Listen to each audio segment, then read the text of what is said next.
práctica. Aunque hoy día la clase es más pequeña que la del día de ayer. ¿Cómo hace si ingresa un discapacitado a su aula? ¿Cómo sube al cuarto piso? ¿Saben? Porque algún discapacitado puede dar su examen en alguna oportunidad de ingresar. Yo he hecho la maestría en esta universidad en Camaná y teníamos también ese problema. Estábamos en el cuarto piso y en mi aula había un discapacitado. La solución fue trasladar el aula al primer piso. No hay, ¿no? No tiene sentido que baja rápido. Bueno, hoy día vamos a continuar con la clase que hemos iniciado el día de ayer. El día de ayer hemos visto las respuestas inflamatorias inmediatas, ¿no? Frente a una agresión, ¿no? El día de hoy vamos a ver las respuestas un poco más tardías o un poco tardías. En aquellos cuadros por infecciones virales, micóticas, ¿no? Por agentes o cuerpos extraños o por micobacterias, ¿no? Donde tienen una respuesta inflamatoria prolongada, o en aquellos cuadros agudos que no han logrado su resolución con la respuesta inmediata, ¿no? Vimos que la respuesta de los neutrófilos eran más o menos a partir de las 6 horas hasta las 24 horas. ¿Cuánto vive un neutrófilo? ¿Sabe alguien? Por importe nuclear, ¿qué tiempo de vida tiene aproximadamente? 24 horas aproximadamente vive uno de ellos, ¿no? Entonces, luego de esto, cuando estos cuadros inflamatorios no se logran manejar o como son respuestas inflamatorias no muy agresivas, el componente del infiltrado inflamatorio de tipo crónico, generalmente o casi siempre mononuclear, ¿no? Va a ser una respuesta que puede durar días, incluso hasta años. Y es un proceso inflamatorio. Este proceso inflamatorio crónico, dentro de sus componentes, nosotros vemos linfocitos, macrófagos y células plasmáticas. En el cual el componente más importante son los macrófagos. ¿Cómo se forman estos y de dónde vienen? Por los mismos mecanismos que hemos explicado el día de ayer, estos salen de la circulación y salen en forma de monocitos, ¿no? Que son mononucleares. Estos monocitos en el extravascular se van a transformar en macrófagos. Van a ser activados, van a provocar algunas secreciones que van a estimular tanto a los linfocitos o los leucocitos como a estos propios macrófagos, ¿no? Nosotros los encontramos en distintos tipos de patología, ¿no? Por ejemplo, uno de los cuadros, aquellos que van a ser cirujanos y que van a hacer policistectomía, ¿no? O como dicen algunos cirujanos, acá había un cirujano en yo hice un internado acá en este hospital, en el Hipólito, había un cirujano que ya no debe estar, uno de los más viejitos, no me acuerdo su apellido, el cual él decía que los cirujanos no hacen policistectomía, porque era uno de los más gritones acá a los residentes, a los internos, a todos nos paraba gritando. Le decía al residente que él no hacía una colecistectomía, sino que ellos arrancaban la vesícula, ¿no?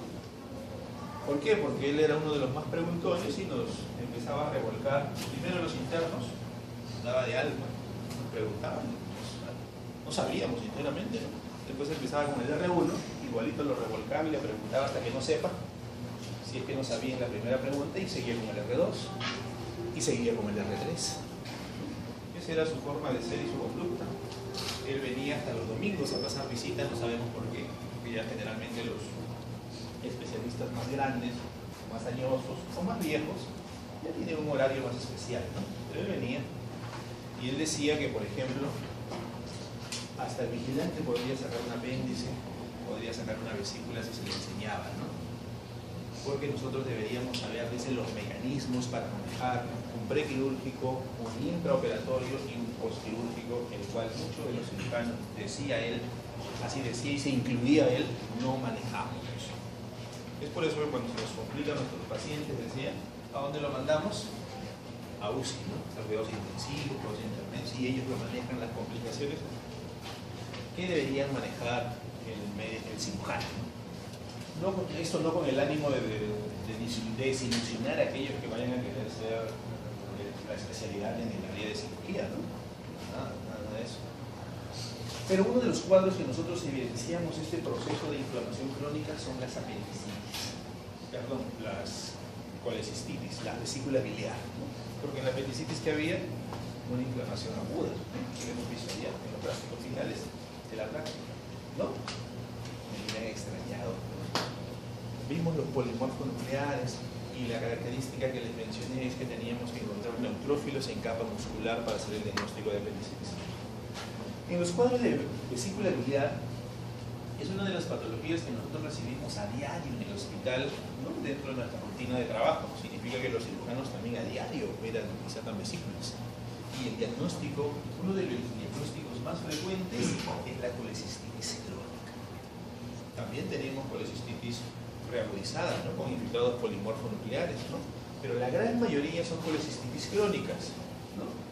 Ya sea por sus cálculos que tengan ahí, ya sean por sus pólipos vesiculares, etcétera, pero son colecistitis crónicas. Dentro de este componente, a diferencia del cuadro agudo que yo les mencionaba que teníamos que ver en los cuadros vasos dilatados, porque ese es el principio básico de una inflamación aguda, aquí tenemos tres componentes que van a formar parte de la inflamación crónica. Uno son, adelante, son el infiltrado inflamatorio mononuclear, que es el que les mencionaba, compuesto por macrófagos, linfocitos y células plasmáticas. El otro componente que nosotros vamos a encontrar aquí es lesión de las estructuras que van a formar parte, en este caso, de la pared de la vesícula. Van a haber lesiones celulares en su interior. Uno a consecuencia del propio infiltrado inflamatorio y otro a consecuencia, por ejemplo, si tiene un cálculo, puede dañar esas zonas. El otro componente que nosotros encontramos en las inflamaciones crónicas es el componente reparativo. ¿Qué significa eso? Que yo voy a encontrar componentes que van a ser evidentes que se está produciendo ahí una regeneración, ¿no?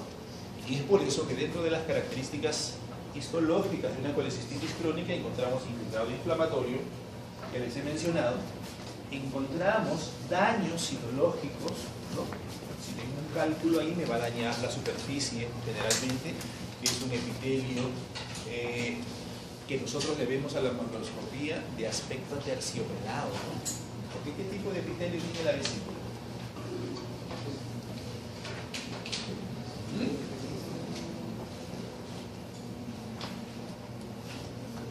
¿Será estratificado?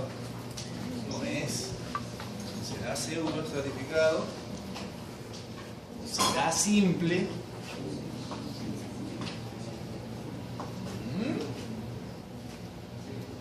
Así nos vamos a ir conociendo.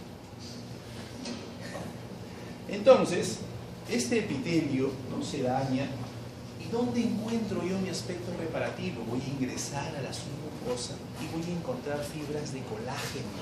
Esas fibras de colágeno no son más que otra cosa que evidencia de que ahí se está produciendo una regeneración, ¿no? Y eso va a provocar que mi pared de mi vesícula se engruesa.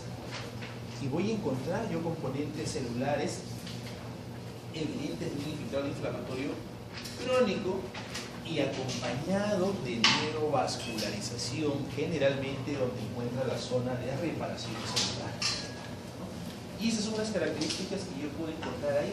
¿Puedo encontrar algunos polimorfonucleares en una colecistitis crónica? Y si encuentro algunos, ¿qué diré? Que ya no es una colecistitis crónica, que de repente será una colecistitis crónica reagudizada. ¿Podré decir eso? ¿O tengo que encontrar gran cantidad de polimorfonucleares para decir eso? Puedo encontrar dentro de mi componente inflamatorio crónico de las células que ya les he mencionado polimorfonucleares. Puedo encontrar neutrófilos, pero escasos, en aquellos procesos inflamatorios que no se hayan podido regenerar del cuadro inflamatorio agudo. Puedo encontrar la presencia de eosinófilos. Puedo encontrarlos en infestaciones por parásitos, ¿no?, que hacen el proceso inflamatorio crónico. Puedo encontrar la presencia de eosinófilos. ¿Puede encontrar la presencia de mastocitos? También puede encontrar la presencia de mastocitos. Recuerden que ayer mencionábamos que estos tres componentes celulares iban a producir mediadores de la inflamación que iban a provocar la vasodilatación. Y así como salían los polimorfonucleares, también salen generalmente los mononucleares, los monocitos, ¿no? Los monocitos que en el extravascular se van a transformar en macrófagos. Y estos macrófagos los puedo encontrar yo como componente del integral inflamatorio crónico y como componente celular en diferentes partes del cuerpo, ¿no? ¿Dónde los podría encontrar yo? Su función principal es fagocitar agentes exógenos o endógenos. ¿Dónde los podría encontrar yo? En el pulmón. ¿Han visto un corte de pulmón hasta ahora, histológico, en patología? ¿Sí han visto o no han visto? Al delegado, tienen que saberla todas. ¿Han visto o no han visto? Pulmón. ¿Y qué patología han visto en pulmón? Neumonía, ya. Yo lo único que quería saber es si han visto pulmón. Entonces, si han visto pulmón en un corte de neumonía, tienen que haber visto un macrófago. Ahí ha estado, yo les aseguro que ahí ha estado en su lámina. ¿Han visto una manchita negrita? ¿Qué le han dicho que es antracosis? O algunas manchitas medias mostaza que le han dicho que son hemosiderina. Casi la gran mayoría de los pulmones, y les aseguro que más los nuestros que vivimos en la ciudad, tienen depósitos de carbón. Y los depósitos de carbón que nosotros tenemos en nuestros pulmones, los macrófagos lo fagocitan. Y son macrófagos cargados con carbón. Y en los casos que se produzca una hemorragia, como es la neumonía, ¿y por qué hay hemorragia? Porque les mencionamos que el principio básico para que estén los polimorfonucleares y me dé el diagnóstico de neumonía, que es una consolidación a través de los alvéolos, es la dilatación vascular. Y si hay dilatación vascular, hay hemorragia. Si hay hemorragia, hay macrófagos cargados como hemosiderina. Entonces, yo creo que sí lo han visto. Y es algo que yo siempre le digo a los alumnos. Yo para conocer, para buscar a alguien, Ipárraga es, ¿no? Para buscar a Ipárraga, por ejemplo, y me dicen así, ¿dónde está Ipárraga? Ipárraga está en la Facultad de Medicina de la Universidad de Arrial, en Poliquinta. Entonces yo voy a venir, llegando al Lima, voy a venir a la facultad. Si yo no conozco las características de Ipárraga, voy a entrar acá, y a todas las aulas, y lo voy a buscar y no lo voy a encontrar, ¿no? ¿Quién será? Pues, ¿no? Será alto, tendrá ojos verdes, será físico-culturista, será negro, será chato, será chino, no sé, pues no. Y puedo pasar por su ladito y no lo voy a identificar porque no lo conozco. ¿Cierto? ¿Qué les quiero decir con eso? Que yo les aseguro que en su corte histológico de neumonía que han visto, ha visto un macrófago. En el 99.9% cargados con depósitos de carbón, y en el otro porcentaje, o también por ahí, acompañando con depósitos de hemosiderina. Pero no lo han reconocido, ¿por qué? Pero sí, yo le apuesto que alguien, ¿quién ha visto una mancha negrita ahí en su pulmón? Un puntito negrito, mostaza, ¿no? Claro que no es característica para que yo haga el diagnóstico, no es característica histológica para hacer el diagnóstico de neumonía. Ojo, se los aclaro porque no vaya a hacer su examen práctico. El doctor Sarabia en la clase dijo que la lámina de neumonía que hemos visto había un macrófago y lo ponen como característica histopatológica. No es una característica que sume al diagnóstico, porque yo le he puesto que ahorita nosotros nos morimos de cualquier forma, abro mi pulmón y yo tengo depósitos de carbón y no tengo neumonía. Macrófagos cargados. Porque en la ciudad, ¿qué hacemos? Respiramos. Antes era más, el humo de los carros, se van a hacer depósitos de carbón, pulmones negros. Ustedes saben, en la anatomía han abierto el pulmón. Tienen manchas o puntitos negros. Han hecho anatomía. Se miran extrañados, ¿no? Entonces, eso es lo que nosotros encontramos. Otro de los cuadros que nosotros encontramos, básicamente como procesos inflamatorios crónicos, es lo que les mencionaba, por ejemplo, en los cuadros autoinmunes. Los cuadros autoinmunes, por ejemplo, uno de ellos es la hepatitis autoinmune, donde los propios organismos no reconocen como propio ¿Y qué vamos a encontrar ahí? El proceso inflamatorio crónico en la hepatitis autoinmune es a predominio de células plasmáticas, lógicamente acompañados de los linfocitos, ¿no? ¿Y por qué lo menciono? Porque dentro de las patologías de hepatitis autoinmune hay varias de ellas. Pero cuando yo encuentro predominio de células plasmáticas en el infiltrado inflamatorio de tipo crónico, que puede estar en espacio corta generalmente, pero también lo puedo encontrar ya infiltrando los globulillos, dependiendo del estadio de mi hepatitis crónica, ¿no? ¿Por qué lo menciono? Porque, por ejemplo, nosotros como patólogos no hacemos el diagnóstico de hepatitis autoinmune. Nos envían una muestra de hígado y nos hacemos el diagnóstico. Pasa. Cualquiera se puede extrañar, pero si el patólogo es el que tiene que hacer el diagnóstico, tiene la muestra. Algunos colegas nos dicen, ¿para qué le vamos a dar datos clínicos? Si ustedes tienen un fragmento de tejido ahí, vean de dónde es. ¿No? Algunos dicen así. Y son aquellos que de repente no conocen que, por ejemplo, el epitelio poliestratificado plano yo lo puedo encontrar en cuello, en exocervix, lo puedo encontrar en esófago, ¿no? Y si solo me manda en una muestra la mucosa, yo no voy a ser mago para adivinar que ese epitelio poliestratificado que tengo en un fragmento de 2 milímetros, de 3 milímetros, viene del cervix o viene de esófago. ¿Podría hacer la diferencia? Si los dos son epitelio poliestratificado, porque en las biopsias nos mandan solo mucosa, ¿no? ¿O será de endocervix que ha hecho una metaplasia escamosa? Podría ser, no lo sabemos. Los datos clínicos para nosotros son muy, pero muy importantes para hacer ese tipo de diagnóstico, ¿no? Por ejemplo, a nosotros nos envían uno de los cuadros que, por ejemplo, yo he recibido en estos días es una biopsia de duodeno, donde lo mandan por una úlcera. El gastroenterólogo ingresa y ve una lesión ulcerada y encuentra un nido celular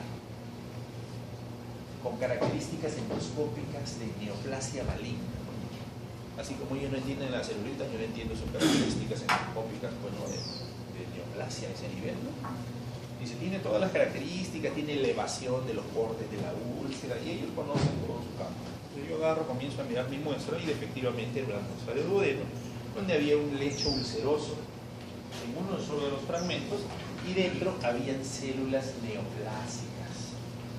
Pero las características citológicas de estas células neoplásicas tenían características de células escamosas, definitivamente atípicas, con núcleos hipercromáticos, irregulares, pleomorfismo nuclear, pleomorfismo celular, o sea, tenía todas las características, toda la pinta de mal. No había nada que diga que eso era bueno, era una neoplasia.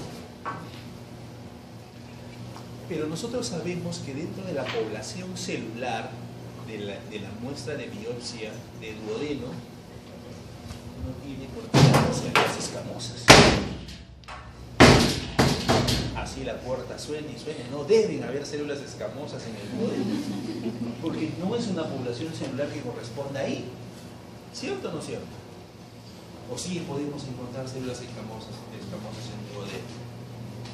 No, jamás. ¿Cuál es el epitelio de revestimiento del duodeno?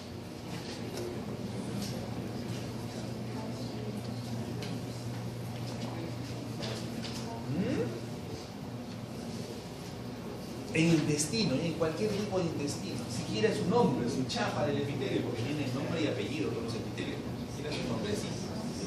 Si no se acuerdan su nombre, como en su chapa, algún indicio. ¿Ah? Claro, el pseudoestratificado cilíndrico ciliado es de epitelio respiratorio. No puede estar ahí. Entonces, de inmediato, o sea, yo no podía decir, a mí me parecía escamoso, pero no le podía poner que es un carcinoma escamoso, porque es un duodeno jalado de los pelos. Tenía que pensar que era una metástasis, que ese cáncer está viniendo de otro lado. Y así se informó carcinoma escamoso de tipo metastásico. Pero actualmente, como nosotros nos cuidamos y nos protegemos de todo, le hicimos marcadores de inmunistoquímica, un P63 que me identifica las células escamosas. Con eso se confirma el resultado. Resulta que este paciente tenía una masa en la pelvis, ¿no? Con un carcinoma escamoso. Entonces era una metástasis. No estamos saliendo del tema, ¿no? Vamos a avanzar, porque si no después se van a ir. Entonces, nosotros tenemos que encontrar esos tres componentes que les he mencionado. ¿Cuáles eran?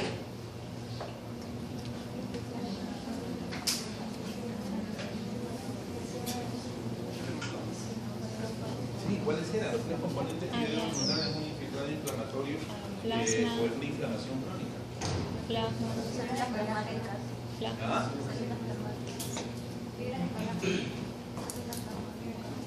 Células de colágeno, células plasmáticas.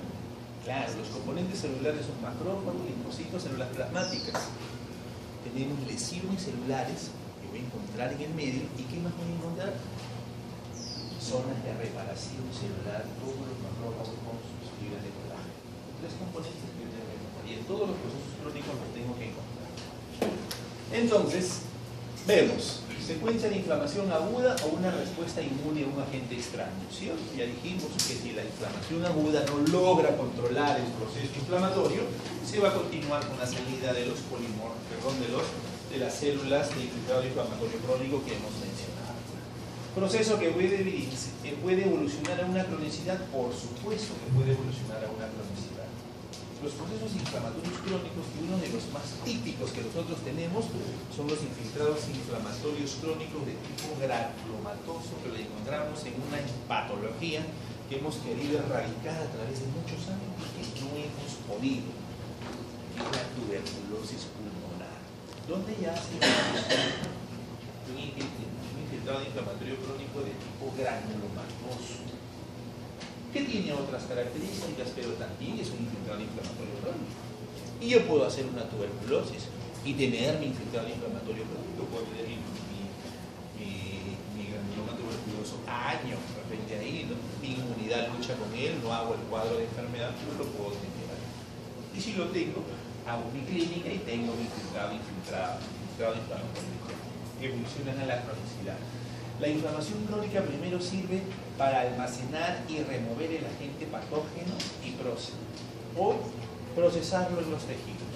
Claro, el infiltrado inflamatorio, ¿con qué objetivo sale? Con el objetivo de fagocitarlo, ya dijimos los leucocitos a estos microorganismos, ¿no? Que a removerlos, de sacarlos de ahí, y una vez que los elimina, desaparece. Pero generalmente lo que pasa en los infiltrados inflamatorios crónicos no los logra eliminar, porque si los eliminaría, desaparecido el agente causal, desaparece mi proceso inflamatorio, ¿cierto? Porque ese es el mecanismo. Si yo no tengo ningún agente que me pueda causar ese proceso inflamatorio, ya no tengo por qué manifestar. Está mediada por mecanismos inmunológicos y no inmunológicos. Ya lo mencionamos, que lo podríamos artritis reumatoide, hepatitis autoinmune, y todas las enfermedades autoinmunes que podríamos nosotros mencionar o encontrar tienen este infiltrado inflamatorio de tipo crónico. Aquí se observan frecuentemente es unida a una respuesta reparativa, como lo habíamos mencionado, y está asociado a un tejido de granulación. Yo creo que ustedes aquí, cuando han visto infarto reciente de miocardio, ¿cierto? ¿Han visto infarto reciente de miocardio? Con el transcurso del tiempo en los pacientes que no han muerto, o sea que sobreviven porque el daño ha sido de una pequeña parte del miocardio, ¿no? Se forman fibras colágenas. Y después nosotros vemos, y ya probablemente si no han visto infarto cardíaco, ya lo van a ver. La característica histológica es el reemplazo de las fibras de colágeno preparativas en la zona donde se produjo la necrosis coagulativa. Porque una vez que se produce la necrosis coagulativa, ¿no? ¿Qué es la necrosis coagulativa? Eso sí ya lo han visto.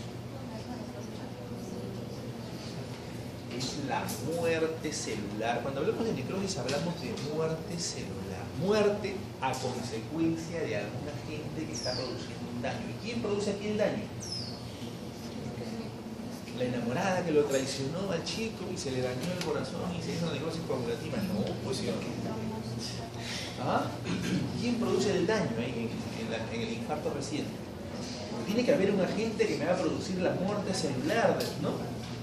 En este caso de mis miocardiocitos o de mis fibras musculares cardíacas. ¿Quién produce el daño? La falta de aporte de oxígeno a través de que no llega sangre ahí. ¿Por qué? Por un problema obstructivo, que puede ser una placa de ateroma, un tromo, etc. Al no llegarle oxígeno, ¿no?, comienza a morirse la célula. Comienza a morirse esa célula, ¿no? Y cuando se comienza a morir la célula, o sea, ¿no le llega oxígeno y mi célula se morirá de frente? No. Tiene que pasar un tiempo para que esa célula pueda morir. Porque si mi corazón no recibe oxígeno, inmediatamente se soluciona el problema. Estamos frente a un paciente que tiene una falta de aporte de oxígeno por X motivo, y afortunadamente para su suerte del paciente está frente a un estudiante de la Facultad de Medicina del Hipólito Unanue. Identifica el cuadro y resuelve inmediatamente.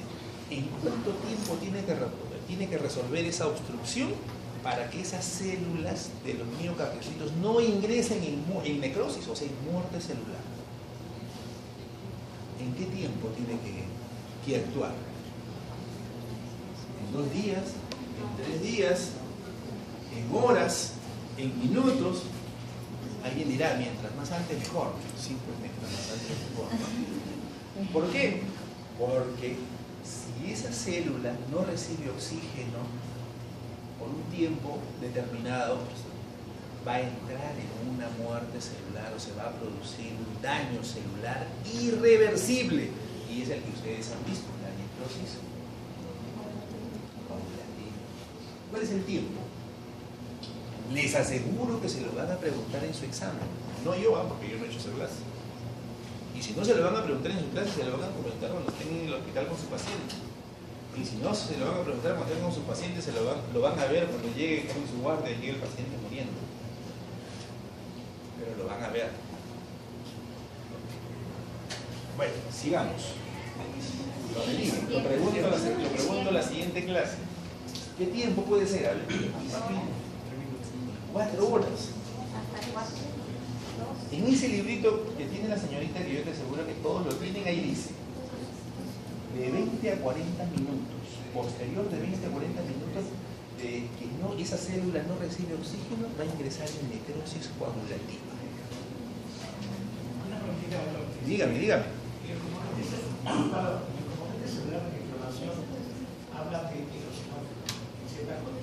Así es. Sabemos que los eosinófilos aparecen en cuadros de parasitosis. Así es. Y problemas también de células transversas. En este caso, también en inflamación, ¿por qué es ese motivo de eosinófilos? Porque aquí se provoca un proceso inflamatorio de tipo crónico y estos van como acompañantes.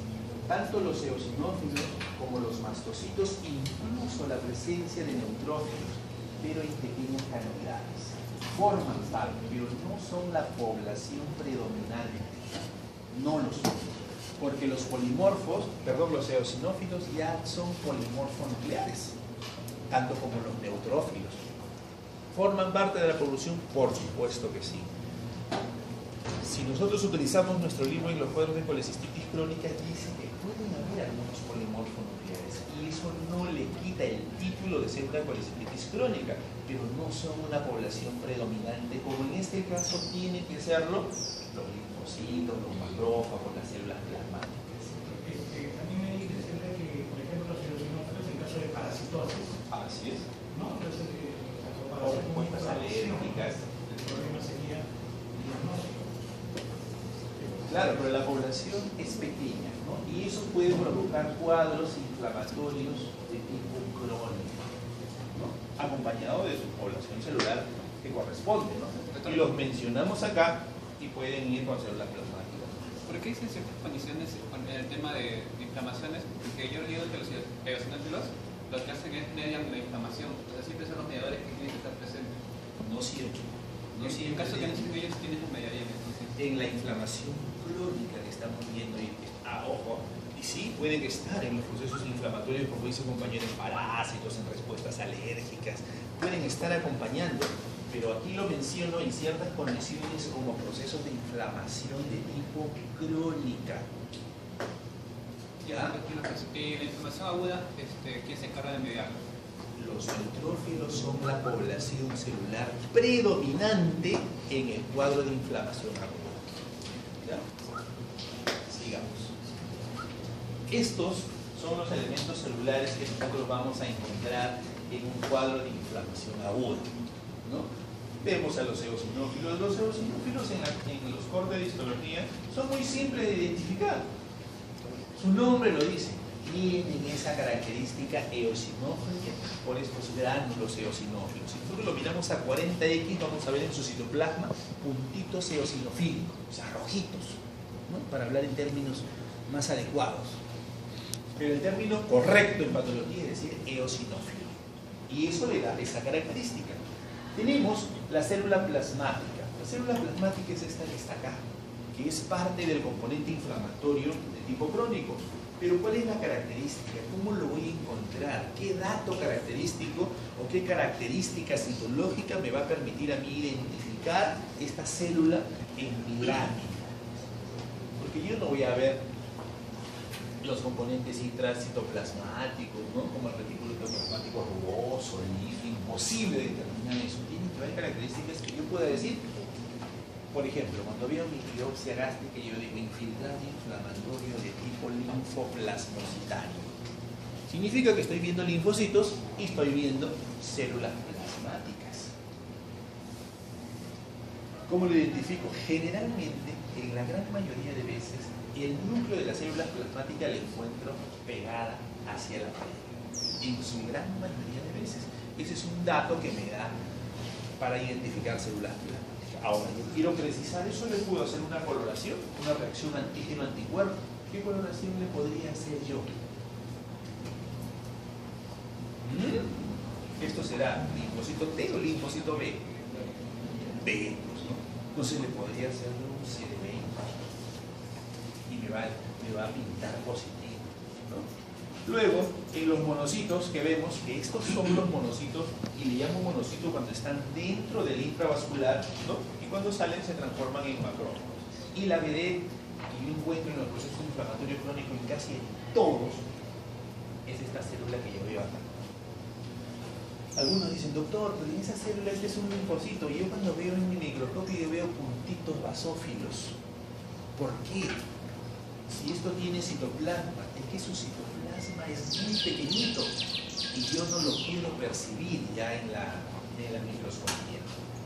No lo percibo, en algunas veces sí, en otras no, pero siempre tiene su citoplasma. Y esas son las características que yo tengo que evidenciar ahí y las tengo que encontrar, ¿no? El resultado de un equilibrio entre destrucción tisular progresiva, que ya hemos visto que es una de las características que tengo que encontrar en infiltrado crónico, y erradicación del estímulo lesivo, seguida de reparación y formación de cicatriz. Aquí describe los componentes que le hemos comentado inicialmente, que forman parte del proceso inflamatorio de tipo crónico. Luego la cicatrización, el cual en su sílabus está separado, por eso que lo vamos a ver en otra clase, la reparación metamétrica. Si no se puede erradicar el estímulo nocivo, persistirá la inflamación crónica, definitivamente, ¿no? Durante muchos años, alterándose el equilibrio por cambios locales o sistémicos. Este es el cuadro, desde la injuria, ¿no? Para provocar y llevarnos a los componentes del infiltrado inflamatorio. ¿Y qué voy a encontrar en el infiltrado inflamatorio? Crónico. Voy a encontrar mis macrófagos que se pueden transformar en células epitelioides, histiocitos, ¿no? Que van a ser los macrófagos, los linfocitos, y en casos crónicos de tipo granulomatosos, estos macrófagos se pueden unir y forman las famosas llamadas células, las que hay en la tuberculosis. Esas células gigantes multinucleadas, que pueden ser de tipo extraño o que pueden ser de tipo, como ustedes mencionan, Langhans, la que la han visto probablemente en la necrosis gaseosa. Son los componentes que yo puedo encontrar ahí, ¿no? Y aquí los vemos. Los macrófagos son una de las células efectoras principales de la inflamación crónica. Los monocitos inactivos son convertidos en macrófagos funcionales por señales tróficas, ¿no?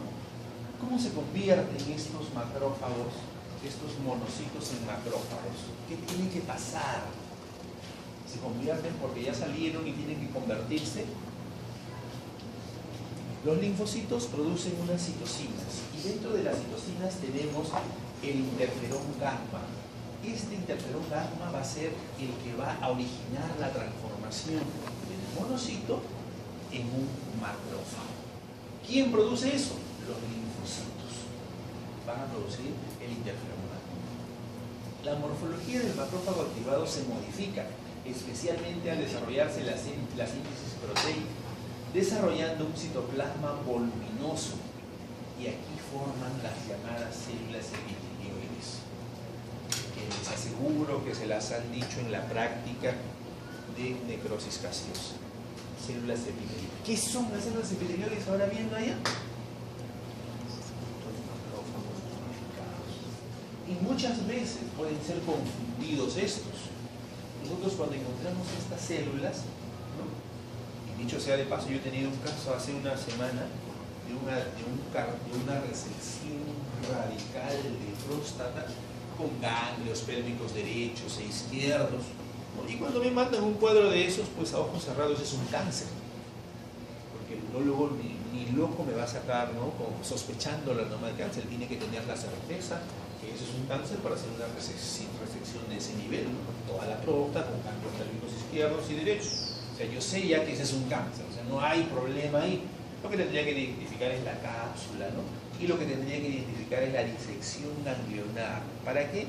Para hacer estadiaje a mi cáncer, ¿no? Entonces, este cáncer era un adenocarcinoma bien diferenciado.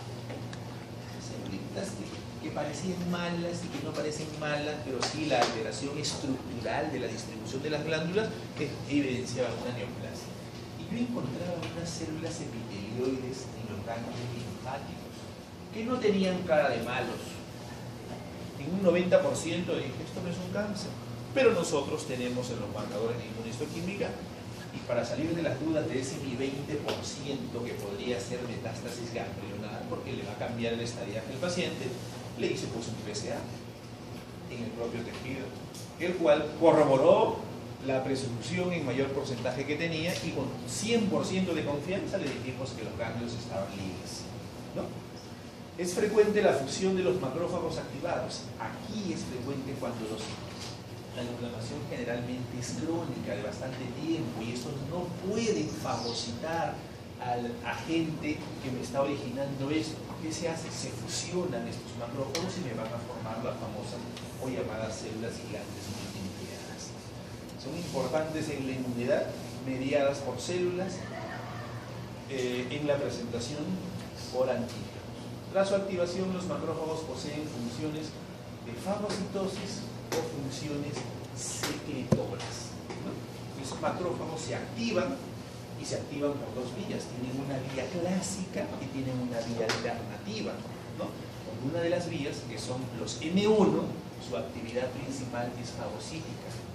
La M2, que es la vía alternativa, tiene una función secretora, y más que todo tiene una función de tipo reparativa.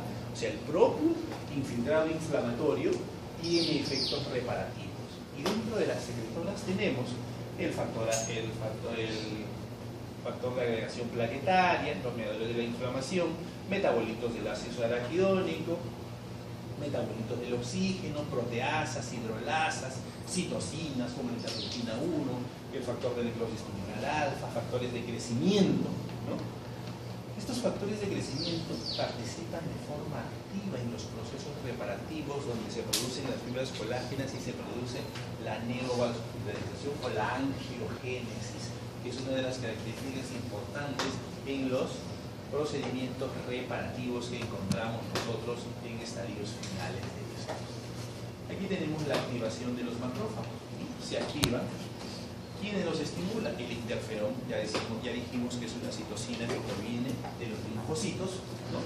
Se activa el macrófago y tiene dos vías, ¿no? Los macrófagos del M1, que hacen la reacción tisular básicamente para producir la la fagocitosis, y el otro que tiene la característica, que es el M2, de producir básicamente la reparación del propio paciente, la reparación de la lesión que ha provocado un infiltrado inflamatorio crónico, así como también provocar o tratar de disminuir el mismo proceso inflamatorio, ¿no? Entonces, pero podemos identificar nosotros un M1, un M2 en los reportes histológicos. La interacción del ganglio linfócito, aquí vemos la interacción, como el factor de necrosis tumoral, así como las interleuquinas 1 se interactúan con ellos para activarlo y a la vez generar más linfocitos y a la vez incrementar el cuadro. Mientras yo tenga el agente que me está provocando el cuadro, el proceso inflamatorio se va haciendo más grande. Si esto logra controlar al agente que me está provocando el infiltrado inflamatorio, el agente lesivo, desaparece el proceso inflamatorio de tipo crónico, ¿no? Y lógicamente con sus procesos preparativos que me pudieran originar. Y estas son las células inflamatorias de tipo crónico. Y les digo que estas son, pero no vaya a ser como algunos alumnitos que me dicen, doctor, me dicen así, no es un dibujito. Yo le pintaba así rosadito porque ahí en su gráfico que usted lo presentó era rosadito. Es que este es una toma de una lámina que ya está decolorada, ha pasado el tiempo, porque estos núcleos son basófilos. Siempre son basófilos. Y en este infiltrado crónico son mononucleares. Y ahí puede encontrar todos los componentes que les he mencionado en el infiltrado inflamatorio. Y se los aclaro, ¿por qué? Porque acá vemos una característica basófila, media tenue. Este parece eosinófilo, pero eso no existe. Significa que esta toma que se ha hecho de esta muestra es una laminita que de repente puede tener 1 a 2 años guardada ahí. Eso me hace pensar a mí en este cuadro de este infiltrado inflamatorio crónico. La inflamación granulomatosa. A veces la respuesta inflamatoria aguda dada por neutrófilos es transitoria y rápidamente sustituida por reacción celular de base inmunitaria, donde se produce una acumulación de macrófagos y linfocitos. Los macrófagos forman grupos y cuando forman grupos forman granulomas, que es lo que se ha visto en la necrosis gaseosa.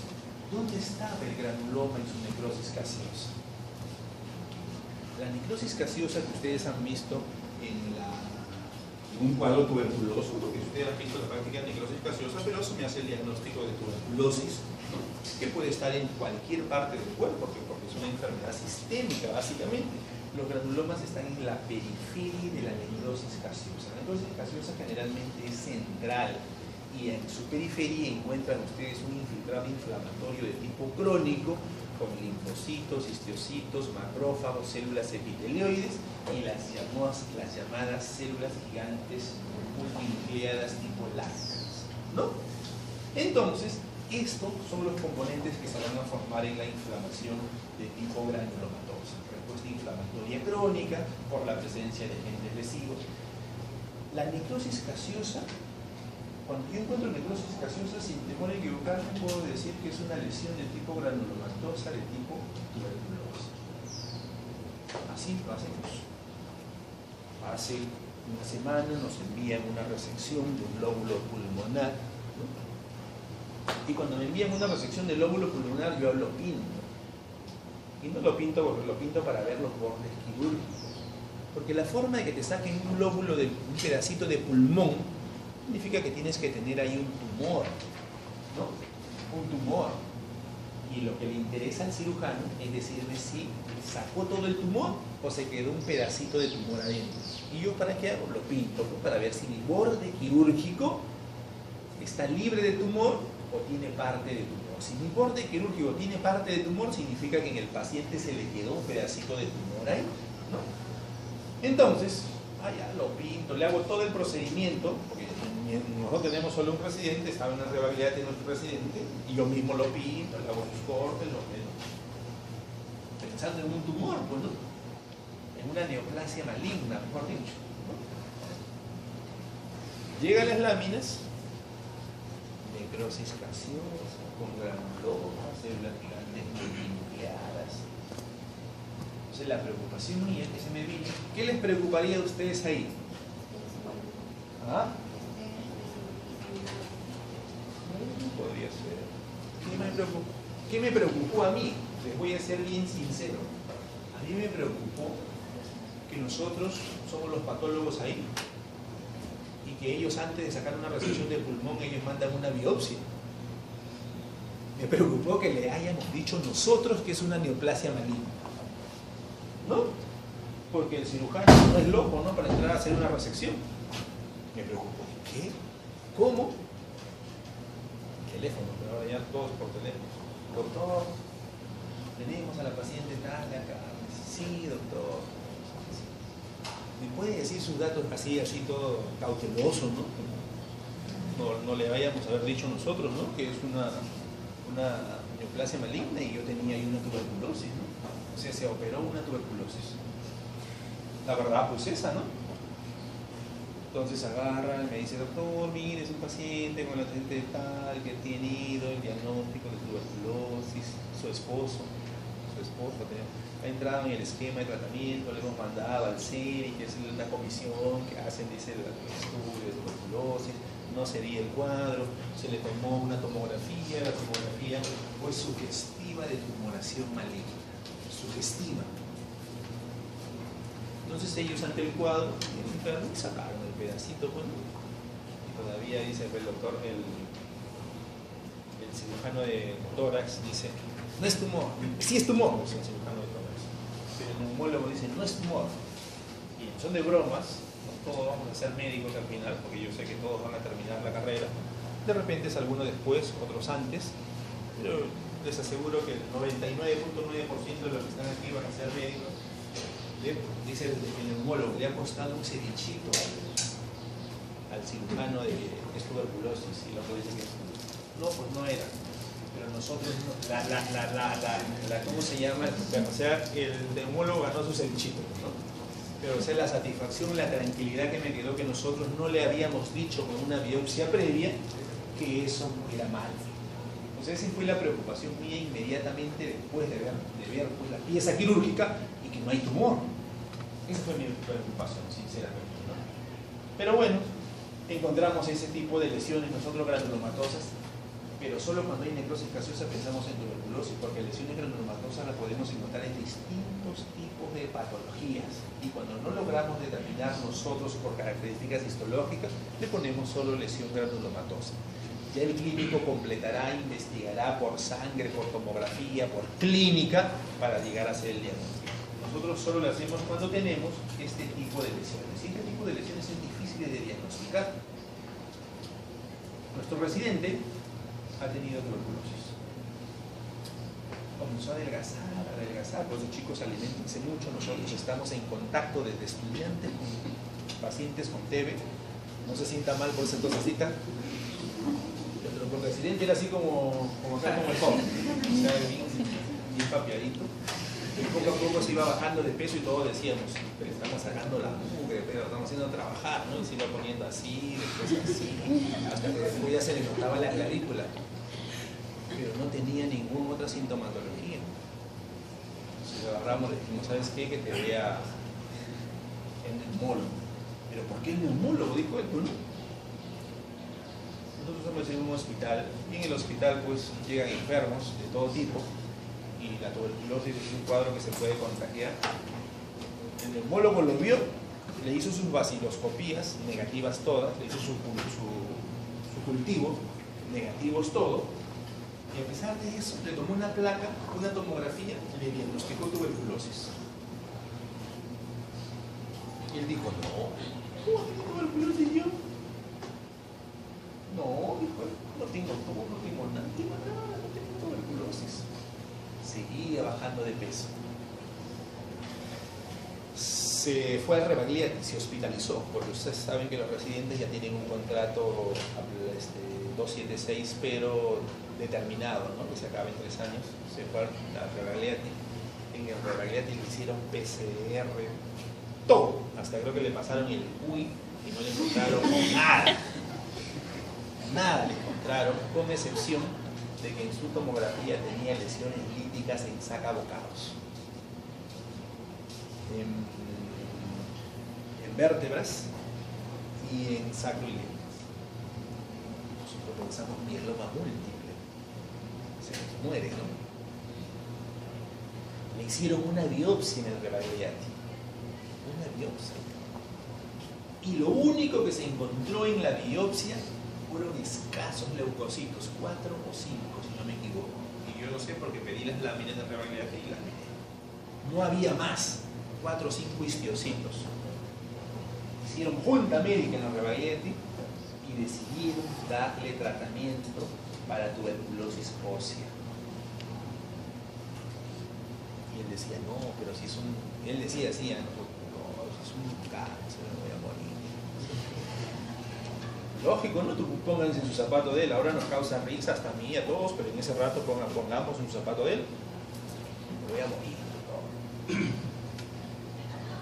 Le dieron tratamiento. Iba pasando el tratamiento y iba mejorando. Ya no tenía cara de así, cachetes hundidos, ya se iban llenando sus cachetitos. Iba tomando peso, ya tenía más fuerza, más energía, todo eso, ¿no? Entonces, la tuberculosis a veces es un cuadro difícil de diagnosticar. No encontramos de dónde agarrarnos. ¿Y de qué se agarraron? De la clínica, ¿no? Del antecedente. Uno de los criterios que utilizaron para determinar tuberculosis es que era residente. O sea, que estaba en contacto siempre en el hospital con un tipo de pacientes, ¿no?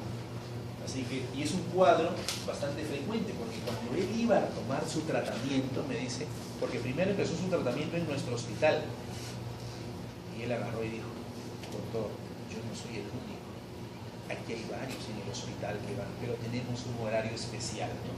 Como protección, ¿no? Para el doctorcito no lo vean que está yendo a tomar su pastillita, ¿no? Tenían un horario especial, así que ese es un cuadro que hay que tener en cuenta, nosotros los hemos visto con nuestro paciente. Acá también se produce la injuria, vemos acá, hasta la formación del granuloma, ¿no? Cuando la injuria no se puede solucionar, cuando el cuadro es muy grande. Por ejemplo, si nosotros tenemos un cuerpo extraño, los linfocitos van a salir en esta inflamación crónica, porque fue por una inflamación crónica. ¿Van a poder fagocitar un cuerpo extraño grande con una astilla de una madera? ¿Lo van a poder fagocitar?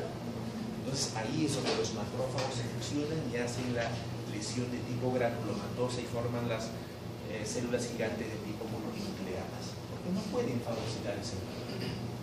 Acá tenemos la cascada de la reparación, hemostasis, inflamación, la demolición, la proliferación, ¿no? Y la maduración.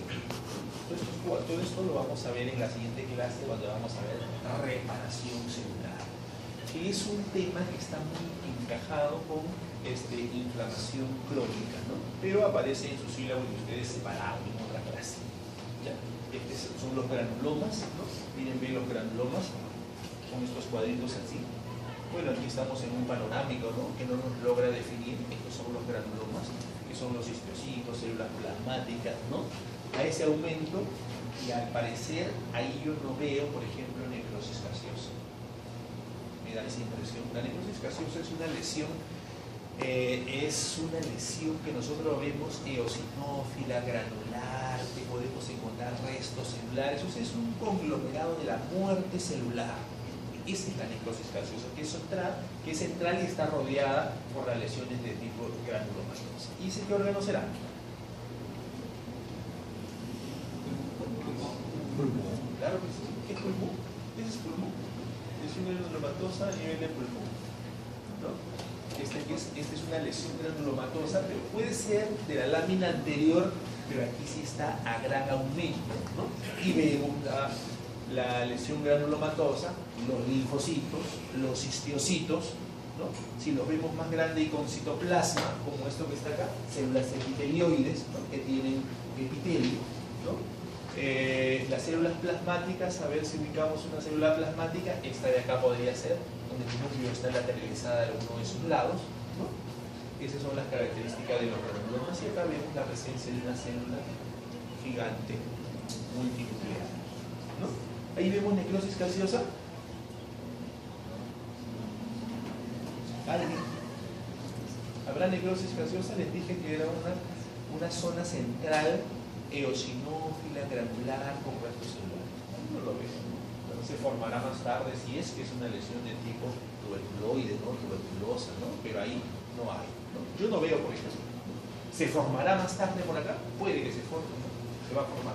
Pero ahí, por ejemplo, yo no veo la necrosis gaseosa. Ustedes abren su libro y ven una necrosis gaseosa, se ve central, eosinófila, rosada. ¿Qué hacemos cuando tenemos nosotros este tipo de lesión? Le pedimos un BK. En la muestra de tejido, nosotros podemos hacer una coloración de BK en busca de los bacilos. Pero eso, ¿me hará el diagnóstico de tuberculosis? Si le encuentro, sí. Yo veo bacilitos aquí, con aceite de inversión, a 1000X, bacilos. Si yo encuentro los bacilos, así no vea necrosis gaseosa, yo digo que ese es un granuloma de tipo tuberculosis. ¿Es pulmón? Tuberculosis pulmonar. Es un ganglio porque puede estar en cualquier zona, ¿no? Si yo no encuentro la coloración de los bacilos con mi coloración de BK en mi lesión granulomatosa, tampoco la puedo descartar, porque el porcentaje, ¿no?, es muy bajo para lograr identificar. Si yo no lo encuentro, tampoco lo puedo descartar. No puedo decir que no lo sea. Pero lo que sí le puedo asegurar al clínico que es una lesión de tipo granulomatosa.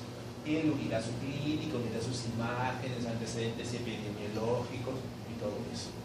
Estímulos lesivos que provocan respuestas inflamatorias de tipo granulomatosa, microorganismos de baja patogenicidad que estimulan las respuestas inmunológicas como micobacterias, gérmenes intracelulares, los materiales extraños como les mencionaba, polvos inorgánicos, ¿no? Aquellos trabajadores de las minas que hacen fibrosis pulmonar, ingieren estos y se va a formar una lesión de tipo granulomatosa, una lesión inflamatoria crónica, Y esa lesión inflamatoria crónica, uno de sus principales componentes es los espacios regenerativos. ¿Y cómo se regenera? Con fibroblastos y fibras colágenas. Entonces ese trabajador de la mina, a lo largo del tiempo, ¿qué vamos a encontrar? Fibrosis pulmonar, ¿no? Ciertos hongos como el histoplasma forman lesiones granulomatosas, factores desconocidos, apoirosis y otras enfermedades como ellas forman enfermedades granulomatosas pero no necrotizantes, ¿no?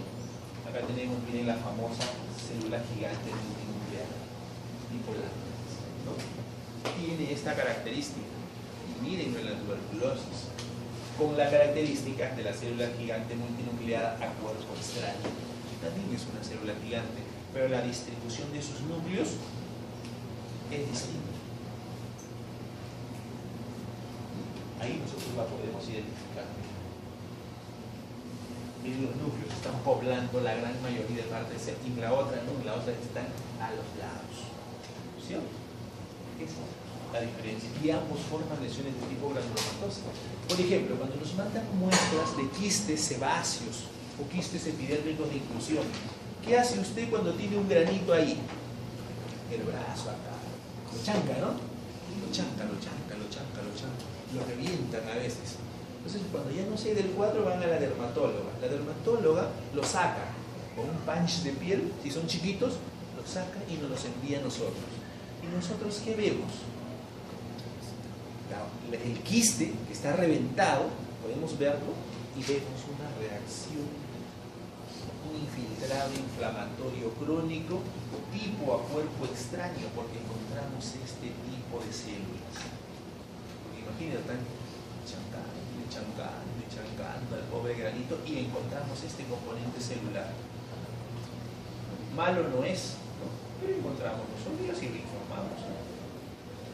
Cuando está destrozado, porque ya está chancado, tanto está destrozado, pero encontramos queratina en su interior, y esto es el vaso con reacción inflamatoria tipo a cuerpo extraño, con este tipo inflamatorio, con su acompañamiento de inflamación con componente celular de tipo inflamatorio crónico, mononucleares. Si eso se infecta, porque se puede infectar, no chancando, se puede infectar y encuentro polimorfonucleares, ¿no? Crónico reagudizado. Ya, chicos, creo que eso era todo por hoy día. Y